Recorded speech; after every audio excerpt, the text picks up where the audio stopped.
Did you know one of Reba McEntire's first jobs involved a bucket, a bowl, and this thing?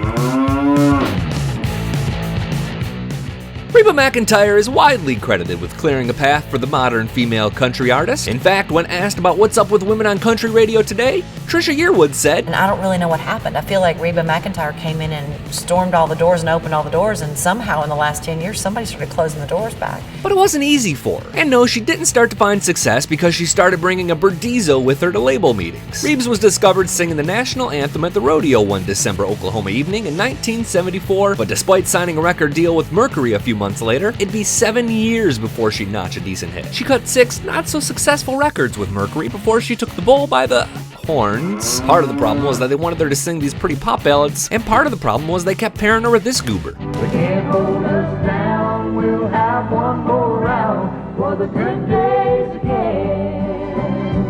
Nearly a decade after Red Steagall found her in Oklahoma City, she switched labels, told the boss she was going to cut songs she wanted, and the rest is one thick, carrot-top chapter of country music history. But back up. Reba Nell McEntire was singing long before 1974. She grew up singing with her sibs, Paik and Susie, and the Singing McEntires. She says they'd practice when Daddy wasn't home, and Mom would help them out some because she was pretty hot stuff too. Reba was part of a group that cut a song called The Ballad of John McEntire on a tiny record label, but things didn't start to get real until she and her brother and sister started performing at rodeos her dad would compete in, and the occasional gin joint. Yep, from a young age she was telling obnoxious men to pipe down, or else. Okay, about that. Reba says in her book that by age 7, she was helping her daddy castrate bulls on the family ranch. He'd say, hold the bucket or hold the tail. And she knew well enough not to question it. This family worked. I mean worked with a capital ERKed. You want to know why she's been so successful? It all started right there at god-awful early hours in the morning holding a half-full bucket of bull testicles. By the mid-80s, Reba's career was rolling like a Rocky Mountain oyster that fell off the tabletop. She has a great recipe for those, by the way. Well, I slice them up real thin, kind of look like fish.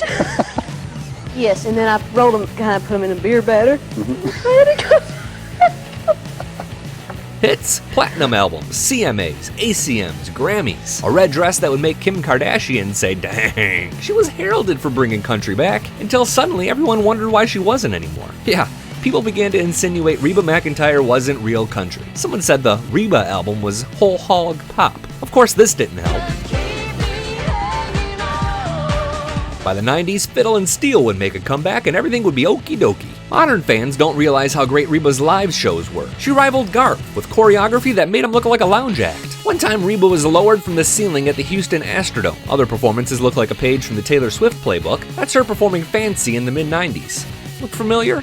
She'd bug Dolly for tips on dresses, tow along 24 semis full of gear. She once even brought her own Reba impersonator in drag. Nope. This is not the stand and sing beauty we know from award shows today. So now you know Reba McEntire. There's a lot of personal stuff we didn't get to. Her first husband, that devastating plane crash, the movies. Of course, we all know she starred in 2 television series after some success in Tremors and on Broadway. She was also going to star in Titanic, but went on tour instead. Spoiler alert, she would have lived. Other things to know about Miss M. The Grand Ole Opry member is the only female to have a solo #1 hit in 4 straight decades. She got her college degree in education. She would have been on that plane that crashed, but she had bronchitis and Narvel convinced her to sleep, and her first Tonight Show appearance came in 1981. Apparently you got to sing 2 songs back to back then.